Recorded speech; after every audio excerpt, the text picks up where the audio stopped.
Here we go. All right, let's do it. Yeah, cheerio. London, baby. Okay, because that's not going to get annoying. London, baby. Ready to go? Yeah, London, baby. Because that's not going to get annoying.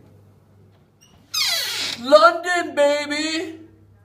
London, baby. London, baby. London, baby. Oh my gosh, Kiefer, you need help. London, baby. Stop it! Live from Badger High School, it's IWS Today!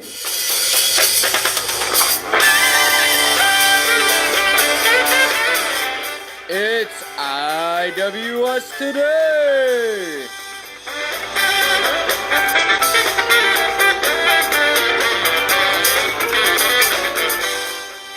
With Mr. Kiefer!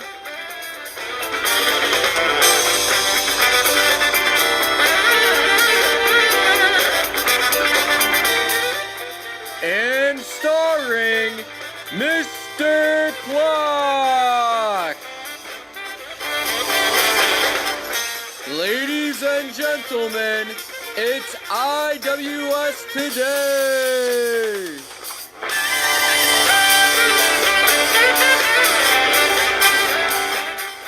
Now your hosts, Mr. Kiefer and Mr. Clock! Good morning and happy Friday. I'm Mr. Kiefer. And I'm Mr. Block, and this is IWS Today. Today we're in the city of London, and we are going to be looking at how the Industrial Revolution started there.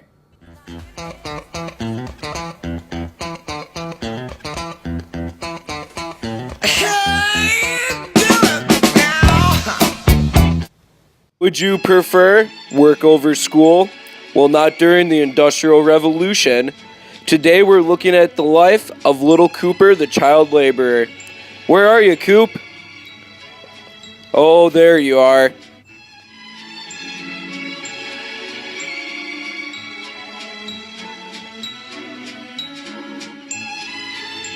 Little Cooper would have to wake up every morning at 4 a.m. to get to the factory by 5. Breakfast was normally 8 on the run. Coop, can you tell them what type of jobs children did? Of course not. Some of the jobs included working on machines in factories, selling newspapers on street corners, breaking up coal at the coal mines, and even working as chimney sweeps. At noon, children were given a 40-minute lunch break 7 hours into their shift. It'd be the only break they'd see all day. Did children make a lot of money? Of course not. Children worked for little pay and were often not paid at all.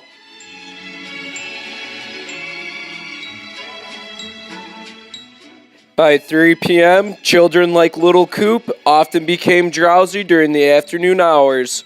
In order to keep them awake, adult overseers sometimes whipped them. Hey Coop, why were children like you hired? Who would hire you? Children were hired because they were cheap, hardworking, and could do some jobs adults couldn't.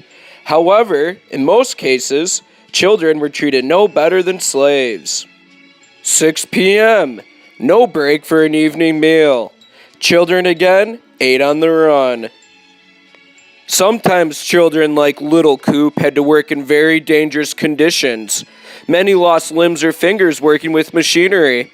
They worked in mines with bad ventilation and developed lung diseases. Sometimes they worked near chemicals where they became sick from inhaling the fumes.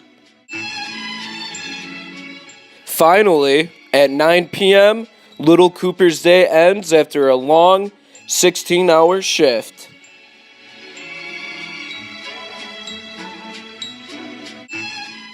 Did a lot of other children in London, like little Cooper, also have to work in factories? You betcha. Over 50% of the workers in British factories in the early 1800s were under the age of 14.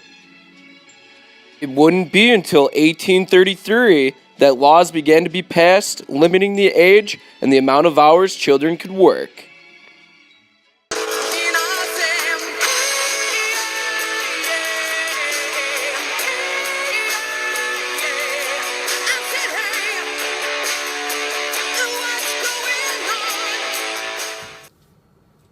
Hey London! What's going on? Now what we're going to look at today is, with London being so old, it has a ton of historical sites to see. Let's check out what some of the more popular sightseeing spots in London are. The first spot we're going to look at is the Buckingham Palace. The Buckingham Palace is the London residence and administrative headquarters of the monarch of the United Kingdom. It is over 828,000 square feet and 79 feet tall. It opened in 1703. Now, did you know there are 760 windows and 1,514 doors at the Buckingham Palace? On our next stop, let's look at Westminster Abbey. Westminster Abbey is the church where the new monarch of the United Kingdom is crowned. Westminster Abbey opened in 1090. Many famous people are buried at Westminster Abbey, including scientists Isaac Newton, Charles Darwin, and recently Stephen Hawking, author Charles Dickens, and most famously, daughter of Henry VIII and Queen of England, Queen Elizabeth I. Did you know over 3,300 people have been buried at Westminster Abbey over the centuries? Next stop is the Tower of London. The Tower of London, officially Her Majesty's Royal Palace and Fortress of the Tower of London, is a historic castle located on the north bank of the River Thames in central London. Built in 1078, the Tower of London is also the home of the Crown Jewels, which contains 140 royal ceremonial objects, including crowns, swords, rings, and the largest cut diamond in the world that's 530 carats. The Tower of London even has a ravenry, and the birds can be seen all over the castle. Did you know, the story goes that should the ravens leave the tower, both it and the kingdom will fall. Next stop, Tower Bridge. Tower Bridge is built between 1886 and 1894. The bridge crosses the River Thames close to the Tower of London and has become an iconic symbol of London. The total length of the bridge is 801 feet. Next up, the London Eye. The London Eye is an observation wheel on the south bank of the River Thames in London. It is Europe's tallest observation wheel at 443 feet tall. It is the most popular paid tourist attraction in the United Kingdom with over 3.75 million visitors annually and has made many appearances in popular culture. Sponsored by Coca-Cola, it is a 30-minute ride to view the entire city of London spread out below you. Now, did you know the London Eye was formally opened by then Prime Minister Tony Blair on December 31st, 1999? Now let's cross the river one more time and go to our next attraction, Big Ben. Big Ben is the nickname for the great bell tower of the clock at the north end of the Palace of Westminster, and is usually extended to refer to both the clock and the clock tower. It is 315 feet tall and opened in 1859 with 11 floors. Did you know Big Ben serves as the focal point of New Year's celebrations in the United Kingdom? Finally, St. Paul's Cathedral. St. Paul's Cathedral in London is an Anglican cathedral, the seat of the Bishop of London and the mother church of the Diocese of London. Construction started in June 1675, and the dome is one of the largest in the world at 278 feet tall. The building itself is 365 feet tall. Did you know the current St. Paul's Cathedral was built after the Great Fire of 1666? The original was destroyed in the fire that destroyed the majority of the city. Thanks for checking out all of these well-known historical spots with us. Maybe someday you'll be able to visit there yourself. Now let's see what's going on with That Culture Guy.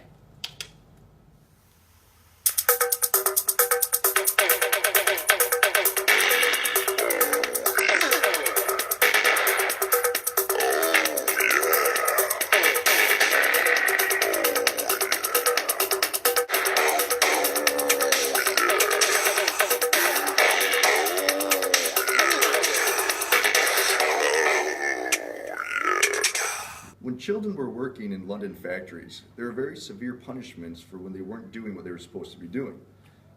Right now, we're going to take a look at some of those punishments. When kids weren't doing what they were supposed to be doing, one of the things that would happen is that they would be yelled at constantly. You call that work? You're pathetic. You're worthless. I don't even know why we've hired you. They would also be whipped if they were taking a break, working too slow, arriving late to work, or talking to each other at work.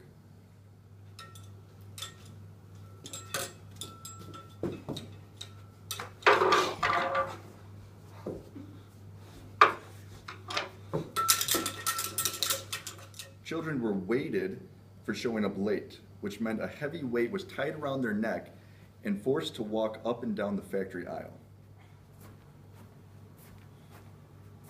Okay, who does this? This is ridiculous. Children were also fined for not following the rules. For example, if one was heard whistling, that cost them 1 shilling. Is that someone whistling? If one was washing himself, that cost 1 shilling as well for wasting time, naturally.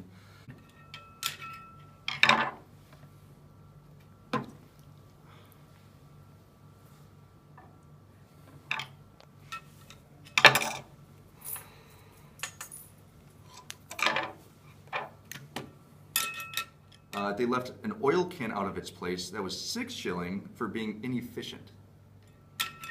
Hey, who left this oil can here?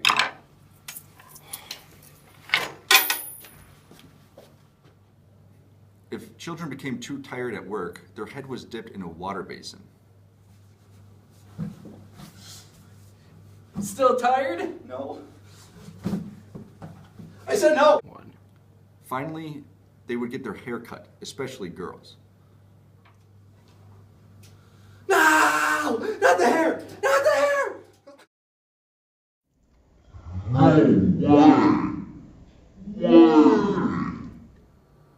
During the Industrial Revolution, the typical London factory worker made only 10 cents per hour and worked an average of 10 hours a day. No way. Way. They took our jobs. A group called the Luddites were groups of artists and craftsmen who were angry that machines were replacing them in the labor force. The Luddites attacked British soldiers, burned factories, and destroyed machinery in protest of the Industrial Revolution. No way! Way! Life expectancy was very low in cities during the Industrial Revolution. In London, the average life expectancy was only 37 years old. And children had a 33% chance of dying before reaching the age of 5. No way. Way. It was during the Industrial Revolution that coffee became so popular as an early morning drink. The poor British working class took a liking to coffee both for its use as a quick pick-me-up and as a meal replacement. No way! Way! Now let's go live back to the classroom, room 133, the classroom of champions, to Mr. Plock for IWS Now. Thank you for watching today's program. We'll see you next Friday.